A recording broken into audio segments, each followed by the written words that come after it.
మా పార్టీలో పార్టీ కార్యకర్తలకు అదే విధంగా రాష్ట్రంలో ఉండేటువంటి యువతకు మంచి ఎంటర్టైన్మెంట్ ఇస్తున్నటువంటి దువ్వాడ శ్రీనివాసు మాదిరి వాళ్ళు ఏ విధంగా రాష్ట్రంలో మన రాష్ట్రంలో ఉండేటువంటి యువతను అందరికి కూడా ఎంటర్టైన్ చేశారనేది అందరికి తెలుసు. Raja I love you. Raju I love you రా. 60 ఏళ్ల వయసులో నీకేం పోయే కాలం ఇది? బాగుందిరా. 60 ఏళ్లలో ఎమ్మెల్యే అవ్వచ్చు, ఎంపీ అవ్వచ్చు, మినిస్టర్ అవ్వచ్చు, కానీ తండ్రి మాత్రం అవ్వకూడదురా. పార్టీ అధ్యక్షులు వైఎస్ జగన్మోహన్ రెడ్డి గారి ఆదేశాల మేరకు శాసన మండలి సభ్యులు శ్రీ దువ్వాడ శ్రీనివాస్ గారిని పార్టీ నుంచి సస్పెండ్ చేయడం అయినది. జగన్మోహన్ రెడ్డి లేకపోతే నేను ఉండలేను. వచ్చాడమ్మా ఆడక్క ఆడక్క కూర్చొని ఏడ్చుకున్నావు, మళ్ళీ ధైర్యం చేసుకుని ఉన్నాను. ఒకసారి ఆలోచిస్తే ఆత్మహత్య సదృశ్యం. అయితే ఇది చాలా తప్పు. ఇది చాలా బాధ పెడుతుంది నాకు. ఇలాంటివన్నీ నన్ను చాలా మనస్తాపానికి గురి చేస్తున్నాయి. ఇవన్నీ చాలు బాబు, నాటకాలు చాలా చూసాములే మేము. పార్టీ క్రమశిక్షణ ఉల్లంఘనకు పాల్పడినట్లు 2 రోజుల నుంచి సోషల్ మీడియా చూస్తే నాకు ఏడుపు వస్తుంది బాగా.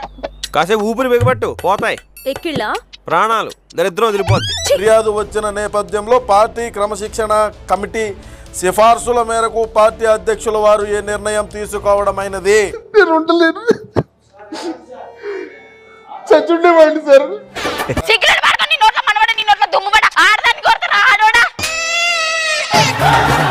వాళ్ళు రాష్ట్రంలో ఉండేటువంటి వాళ్ళకి ఎంటర్టైన్మెంట్ ఇచ్చినారు.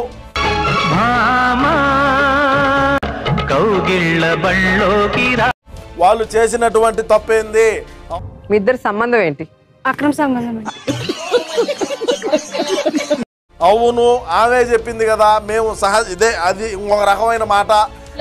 సహజీవనం ఎలా అవుతుందండి? అడల్టరీ అనుకోవచ్చు కదా. సహజీవనం అనేది పెళ్లి కాని వాళ్ళు చేసేది. నేను ఆ భాషను ఆ పదాన్ని కూడా నేను వాడదలుచుకోవాలా. సహజీవనం అంటారు.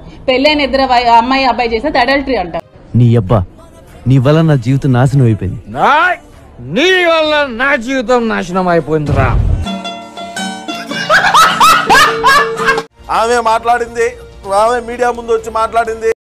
ఏ విధంగా వాళ్ళు టీవీ ఛానళ్ళకు పోయి ఇంటర్వ్యూలు ఇచ్చినారు. ఇప్పుడు తలుచుకుంటే తమాషాగా ఉంది. నేనున్నానే పెద్ద ఎర్రుండి.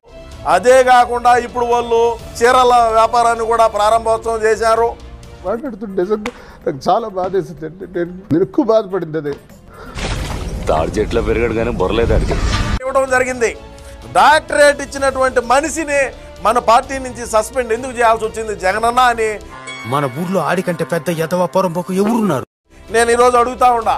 వాళ్ళు ఏ విధంగా డాన్సులు వేస్తారో చూశారు కదా మీరు. మరి ఎందుకు సస్పెండ్ చేయాల్సి వచ్చింది? అంతేనా గురువు గారు? అవును, నీ అంతే. మనసు మార్చుకోరా? పట్టుదలొస్తే డ్రాయరే మార్చుకోను. ఏదో మనసంతా.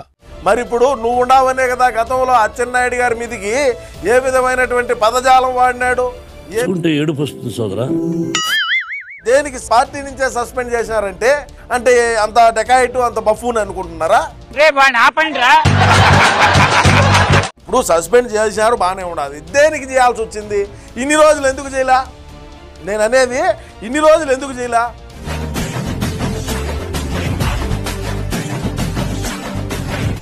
నాకు సెట్ చేస్తామని తీసుకొచ్చి నువ్వు సెట్ చేసుకుందాం చేస్తావంటే అమ్మాయిల ముందు వన్ మ్యాన్ షో.